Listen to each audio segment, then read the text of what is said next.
قومی آواز کینیڈا کی اردو سروس میں خوش آمدید۔ نانوس ریسرچ کی کینیڈین فیڈرل الیکشن سے متعلق تازہ سروے رپورٹ۔ تفصیلات کے مطابق نانوس ریسرچ کی کینیڈین فیڈرل الیکشن سے متعلق تازہ سروے رپورٹ کے مطابق 27 دسمبر 2024 تک کنزرویٹیوز واضح اکثریت کی جانب بڑھ رہے تھے، جبکہ لبرلز کی حمایت میں نمایاں کمی دیکھی گئی۔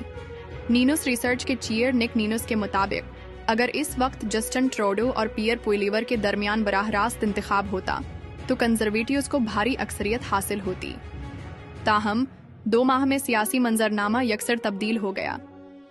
جسٹن ٹروڈو کے استعفے اور سابق امریکی صدر ڈونلڈ ٹرمپ کی جانب سے کینیڈا پر نقصان دہ ٹیرف عائد کرنے کے بعد عوامی رجحانات میں نمایاں تبدیلی آئی۔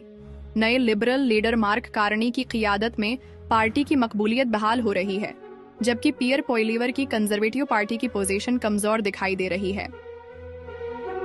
تازہ ترین مقامی خبروں کے لیے قومی آواز کینیڈا کے نیوز روم کے ساتھ منسلک رہا کریں۔ شکریہ۔